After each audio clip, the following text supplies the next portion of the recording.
Hello everyone. Welcome back to my YouTube channel. It's been a while. Welcome back. Yeah, here in this channel we talk about, we share the truth about the problem of Nigeria, the issues with Nigeria, and the way forward. So welcome again. My name is Onyago Chukwemeke. Today we're going to talk about election. Why election remains the greatest hurdle. Why election remains the greatest challenge to Nigeria's progress, to Nigeria's transitional change. Yeah, the word change has been overused, but we cannot deny the fact that we still crave for change. All of us want change. All of us, whatever that is happening in Nigeria, the agitation, the complaint, the dragging one another, and all of that, we still want change. Though we might not have an agreeable approach to it, but one thing that is for sure is that we want change. And I want to address people who are of the opinion that election is the way to get that change. Those are the people I'm addressing today. I want to correct that notion, because one of the anchor points for this channel is to correct wrong notions. Because sometimes when we continue to live our lives and continue to politically, though, I have no interest in other areas of life on this channel. That could be on something else, but on this channel is political correction or correctness. I don't know what to call it now, but just to correct some impressions that we have, because when we run with that impression, we run towards the wrong direction. Yeah. So the impression that election is the way forward, election is the way to solve our problem, is what I want to correct, and that will lead us to, the right things to do. And I will not always tell you about the problems on this channel. I will tell you about the solutions. So brace yourself. We're going to talk about a whole lot of issues, and I'll try to do that in the need of time with the limited time that I have. Okay?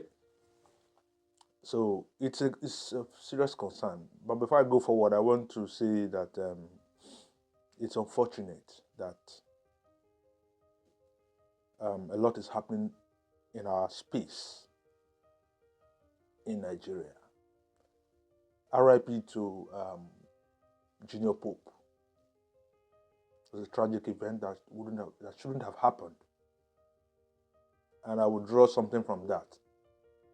And what I want to say is that with what we have seen so far surrounding his death, how they should have resuscitated him and they took him to ritualists and all of that story, shows us that Nigerians are not prepared for life.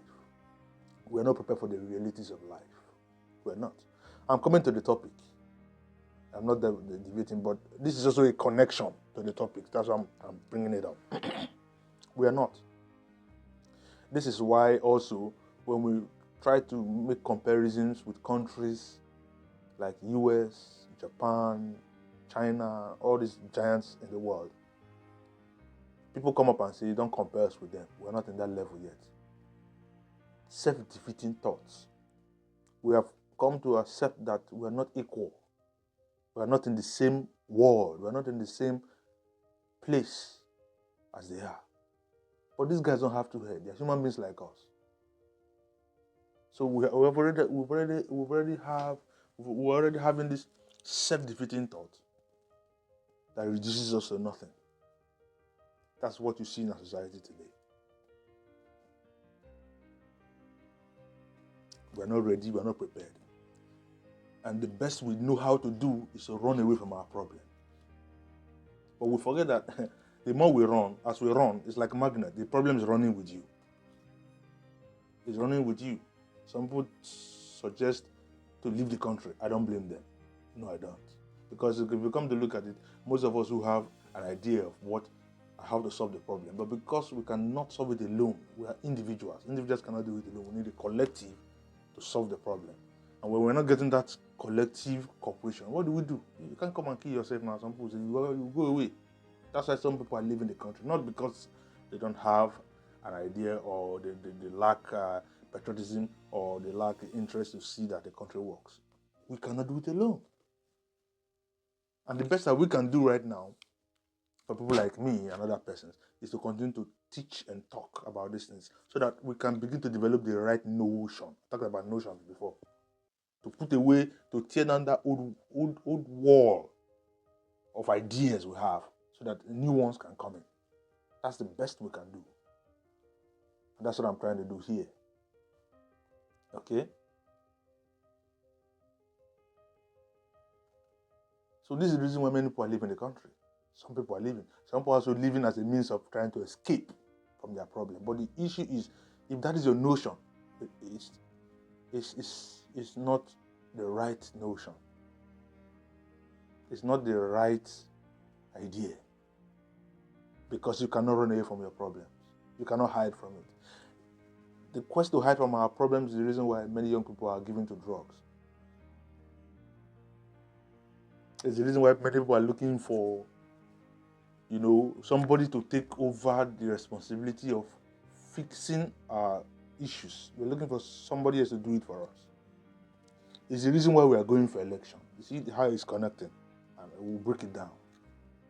It's the reason why we are accustomed to do the things that we know. Only the things we know. We're not ready to try new things. We're afraid of change. We're afraid of, sacrificing. We're afraid of trying new things, trying a new approach.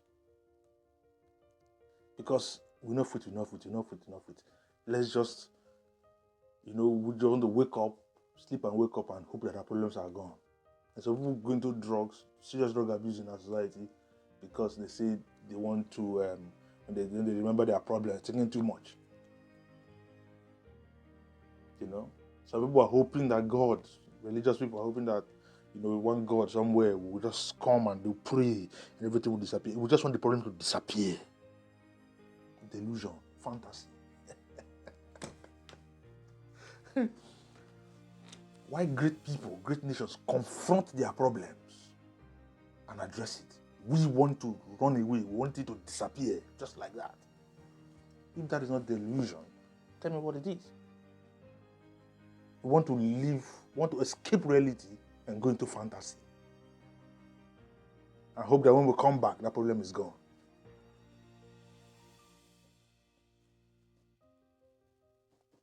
Why election remains the greatest hurdle, the greatest stumbling block to desired change.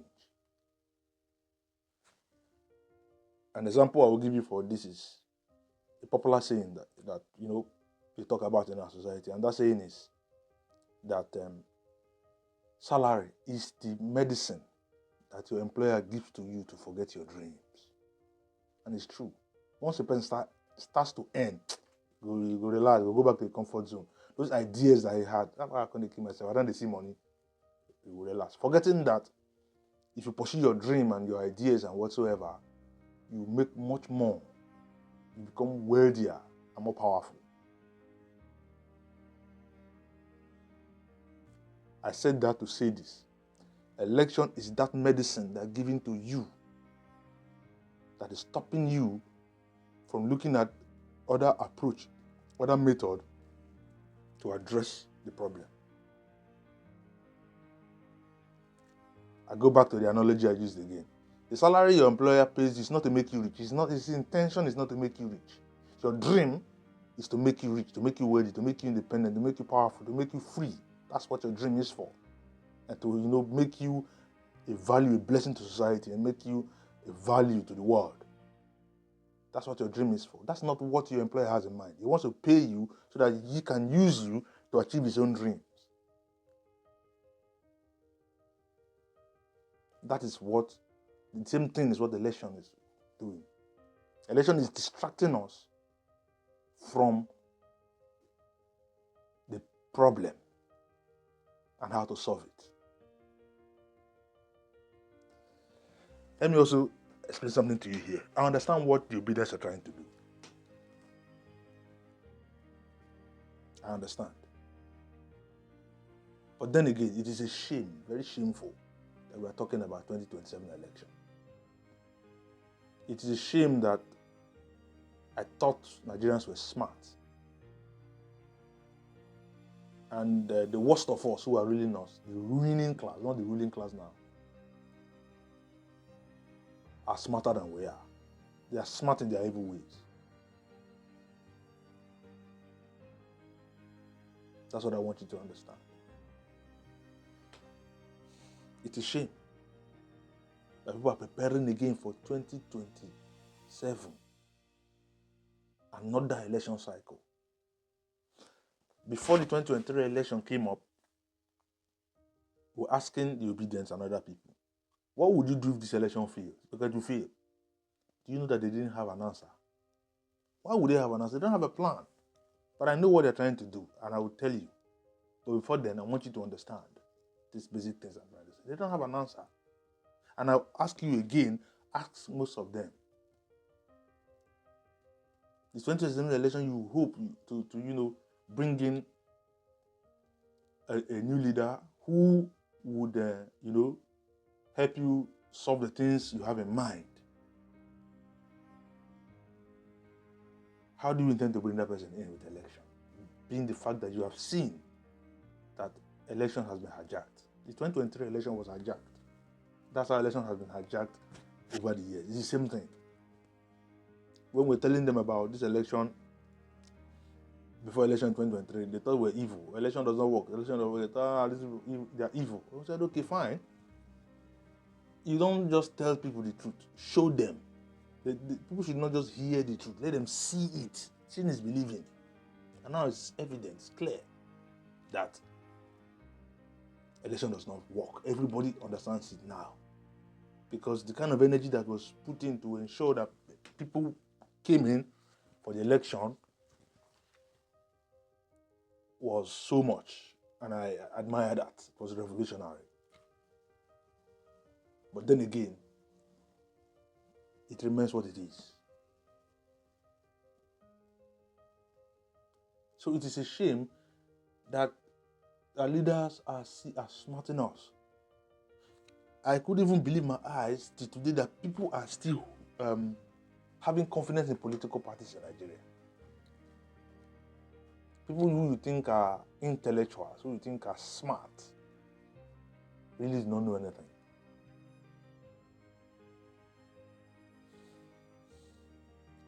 They are heartbroken that Labour Party has disappointed them. What do you expect?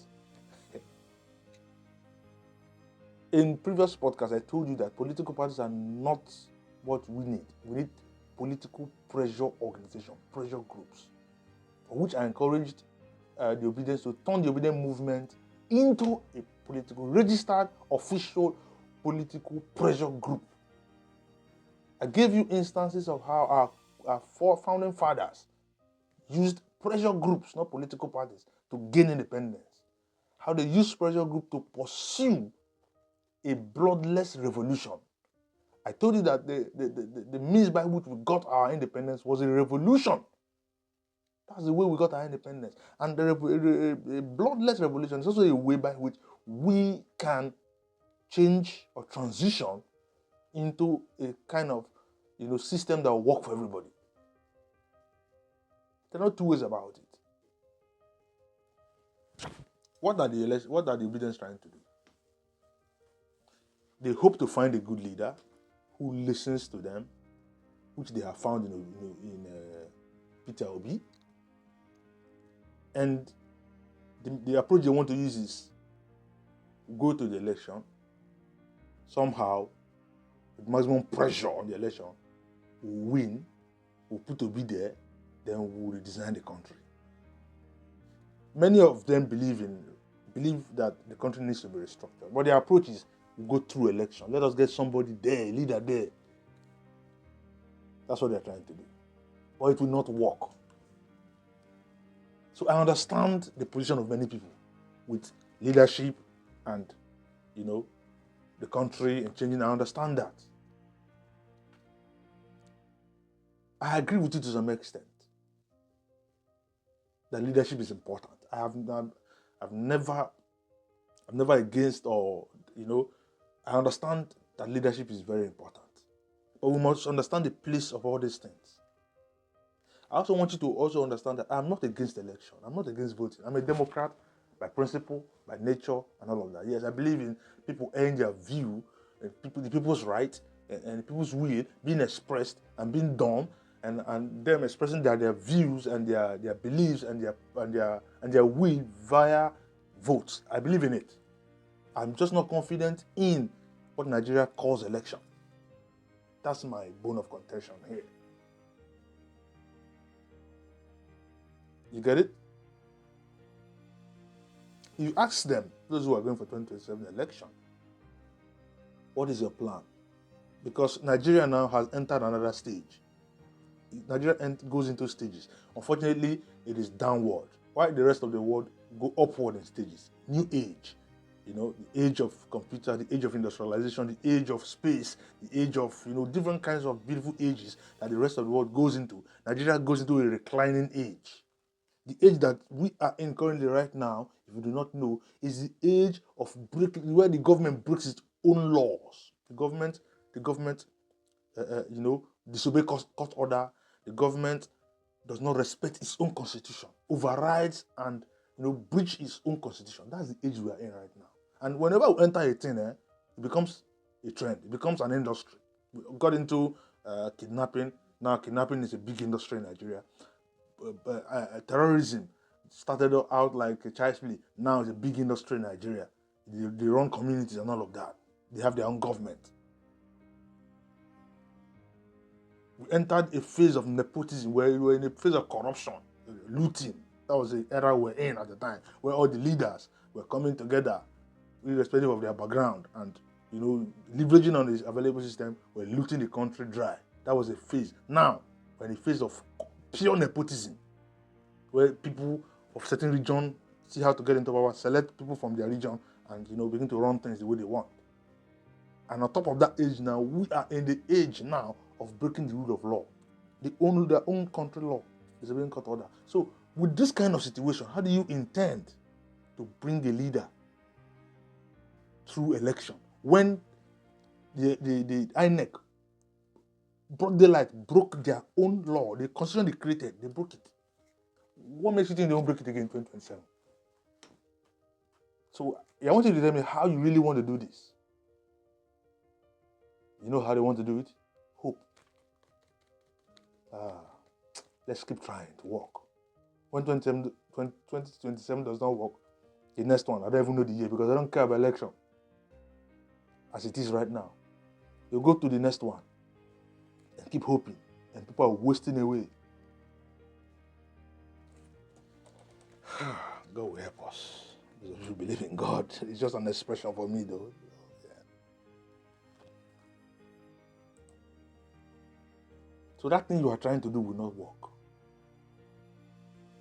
It won't work. Even if you manage to get Obi or whoever you want to get into power, how are you sure that they would allow him to do it? Because it's not just the president that runs the country. See another problem you have? You have the Senate. You have the governors. You have people with vested interest. How are you sure that they will make the country governable? You get to that bridge again, you discover that you cannot cross it. Then you get frustrated. You better start listening to us now, who know the way forward. What the obedience should do instead, and like I said before, turn that movement into a pressure organization. An organized pressure organization. Some of you say to be hijacked. If you cannot create something that cannot be hijacked, you are not ready to run a country. Let me say that again. If you cannot create something that cannot be hijacked, then you are not ready to run a country. Because whatever that you have is prone to hijack. The way Nigeria is now, there are vested interests all over the world who are interested in what Nigeria has. Look at the war in Congo that people are not talking about today. Why are the major media not talking about it? Because it has been hijacked.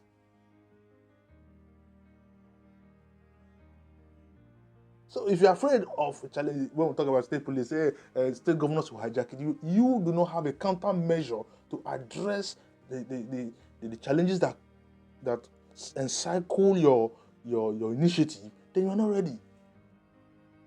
I don't know, we just wake up and think everything should be perfect, everything should be fine, we shouldn't have challenges. Then that is when we are ready to move forward. A Greek philosophy says that adversity is what makes men great. Adversity is what makes men great. So if you're hoping for things to be perfect first, before you move, before you create what can stand the test of time, you're wasting your time. So, what am I trying to say?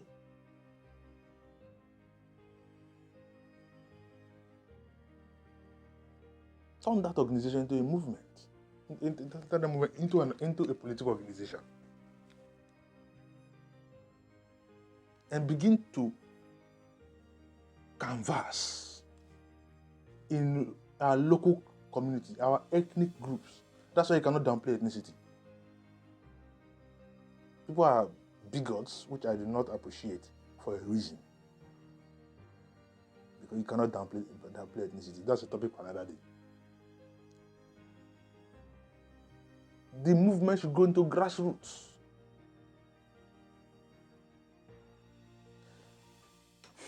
This topic is broad. I don't know. Time is running out. I don't want it to be too long. I want you to understand this. It is not politicians that create or leaders that create constitution. Now we'll talk about restructuring a great deal. People are confused about what restructuring is. Restructuring is very simple. It means redesign, renegotiate the country, redesign it so that it works for everybody. The design that we have today is not working for us.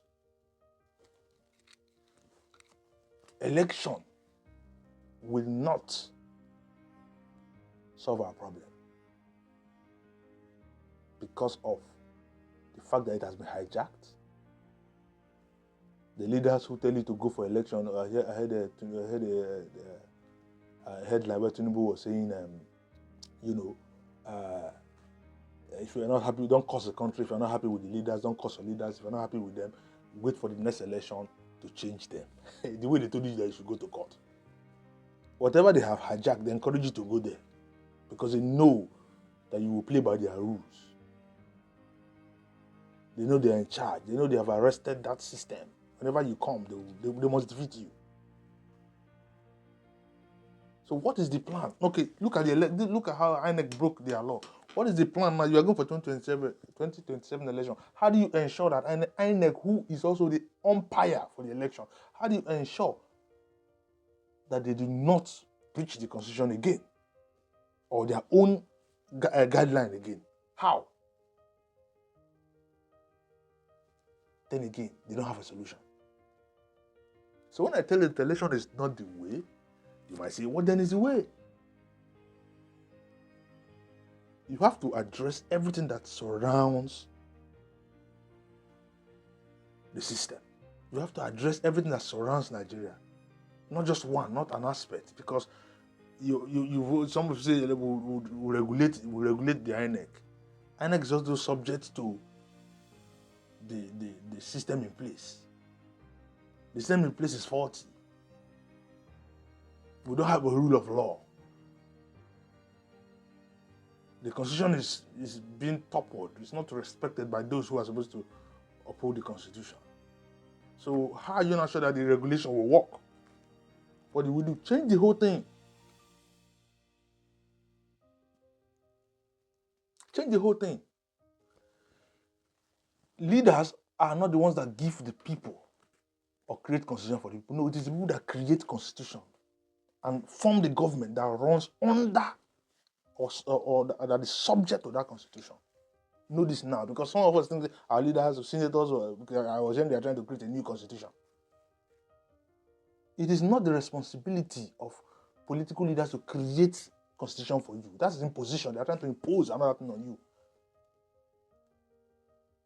What is a constitution? What is restructuring? They are all the same thing. Constitution is the agreement, the documented agreement we have agreed on, that is, how do I say it now? Like, I want to buy a land, for example. I come to you, who's the seller, I'm the buyer, I bring my money. We agree on the measurement, agree on how much, agree on whatsoever, the location. Okay? The agreement we have now is the structure. That's like the structure. That's the structure we're talking of redesign. We're sitting there, we're talking about it, we're deliberating. And when we finish, we'll get a paper, a document, which is the agreement, and we sign. That document is a reflection of what you and I discussed and the agreement we had. That's the Constitution. The Constitution is a reflection of the structure we have. So they're the same thing. When we say change the Constitution, restructure, we're saying the same thing. What we're saying is let us sit down and have a discussion. And whatever we agree that we are going to move forward with as a country, we put it down in our Constitution to form the rule of law.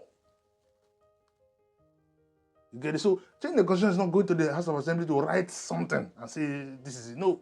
There has to be a conversation, a discussion among the ethnic nationalities within Nigeria and saying this is what we want. So how do we do this? What we do is, it's not election. It's not selecting Obi or putting somebody there that would galvanize National Assembly. It's not a National Assembly thing. And this thing is not an election thing. And that's why I told you that pressure organization is the solution. This pressure organization will go to your locality. The government of the people is in the local setting, not in the federal. The government of the people is within their ethnicities. So the people have to start galvanizing within their localities, within their ethnicities, the Yorubas, the Igbos. And who can do this? Not political parties can't do this for you. They are only interested in rotating leaders, changing political officers. They're not interested in you. They're interested in selling you election mentality, and so that they will continue, because those guys are hustlers. That's their career. Political career is what they have. That's how they feed their children. It's a business for them. So they'll do whatever that it is to sell their market. And you are buying into it. It's not helping you. It's not helping me in any way.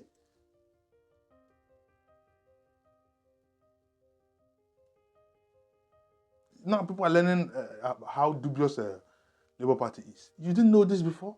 You had confidence in political parties. Some of you have confidence in political parties because you don't even understand your left from your right.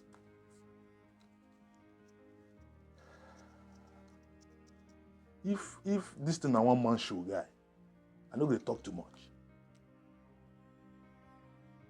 Some of us would have done it, but we need everybody. That's why we're talking. So what I'm trying to say here is this. That pressure group, go back and look at how our fathers did it. How did Azikiwe start this? How did Herbert Macaulay, how did Awolowo, how did these guys start their pressure group? How was it effective? Do we even study? Do we read? The history is there. Go back to those things. How did these guys make this thing work? And they told the colonial masters to go, and they got their own country. Their goal was simple: self-government. It was after they got their the self-government, the aim, their independence, that these political parties, this pressure group became political parties. At first, they were pressure groups. They knew they could not get into government. They knew they could not get into office as of them, because the colonial masters or colonial leaders were in charge. So how would they be effective? They created pressure groups.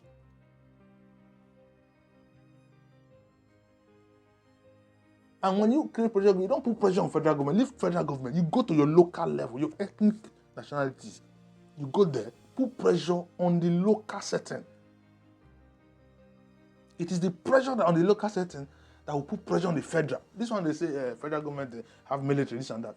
If at the same time there's pressure on the north central, southwest, southeast, south, which military? Do you know the population of Nigeria?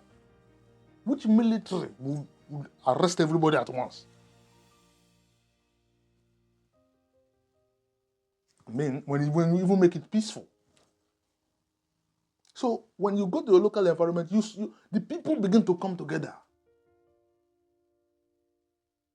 The pressure organizations begin to organize town halls, conferences, like that, within your local settings. You select delegates. These delegates are not they are not governors or politicians or commissioners. No, they are going to be delegates from among the people, reputable people from among you. We always have people among us who we respect, who are voices among the people. You will always have them. They are there. We know them. They are there among us. You will even find most of them when you start this movement, they start coming out. You select these people as your voice who will go there to your leaders. But the pressure must start from your local setting.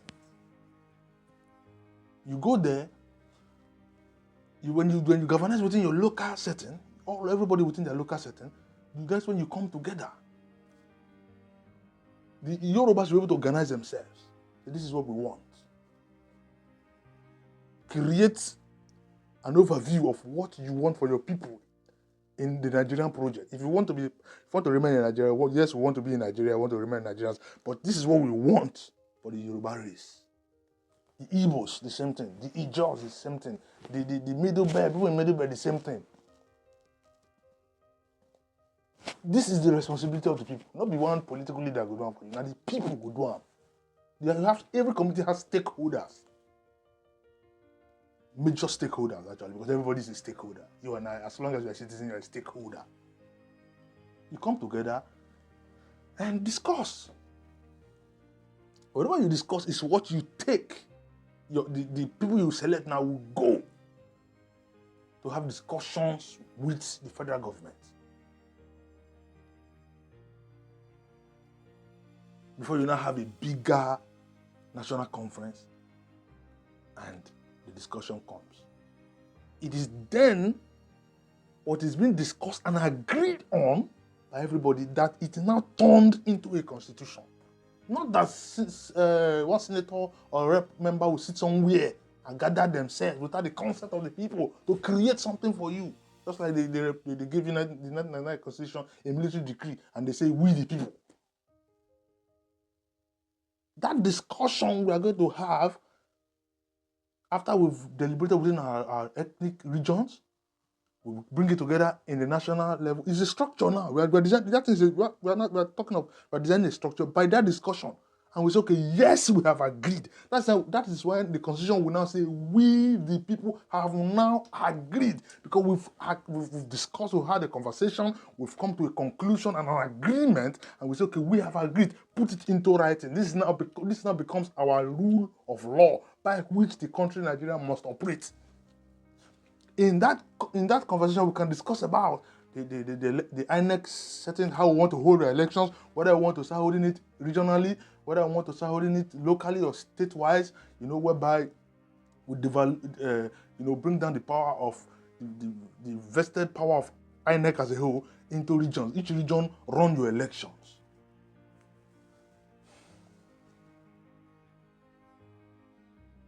It's a conversation. It starts with a conversation.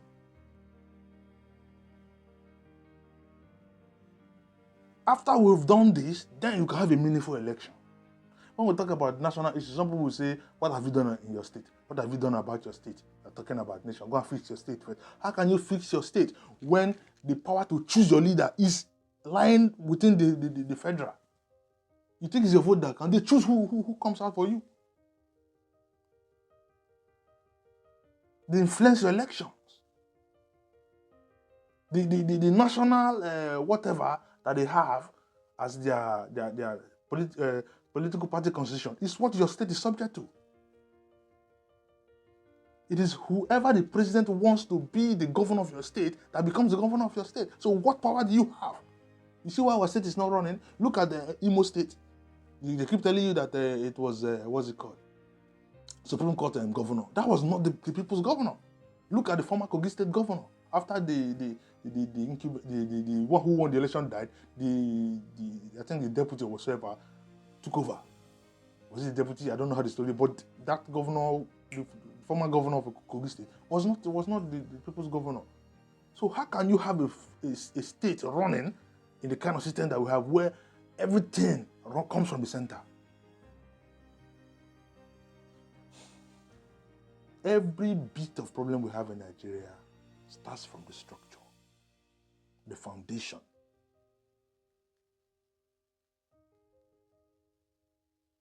It's the reason why election will continue to fail. And like I said, like I said before, I'm not against election. I'm not against voting. I believe in it. I believe in it. And I stand by it. But I'm just not confident in what we have in Nigeria. I think the word is enough for the wise. I don't want this to be too long. I mean, I'm going to stop here now. But this is it. This is it. What is the plan? It's not about going for election. For me, I told myself at a point in time, I started growing up. Luckily for me, everything I started working on started to deliver. You know, if you want to succeed in life, you must come to a stage where you must deliver, no loose garden. Nobody wants to be with anybody who's not delivering, who can't deliver. You understand? Everything you do should produce results. That's the spirit of success. Are you sure you can produce results with this election? More just try. I don't believe in just trying. I don't believe in wasting my time, or we should waste our time there. A lot is at stake. It should work. It should work. And we should make it work. And what is enough for the wise? What is enough for the wise? That is what I have to say to you today. I hope you get it, understand it. Subscribe to this channel. You know, yeah. I think I will try to talk about the matters in Nigeria that don't tire me. I don't tire me, to be honest. I have a lot of things to really talk about. I want to talk about pressure group as a topic of its own. But with all of these snippets I've added to my various, podcasts, I believe you will be able to by now get it. I've talked about pressure group now in a lengthy way here. I don't know what else to say to you. So I hope you guys get it. We can't run away from reality. No, we can't. We can't. See you when I see you. Stay blessed. I hope we are able to win, change our lives. Yeah. Stay well.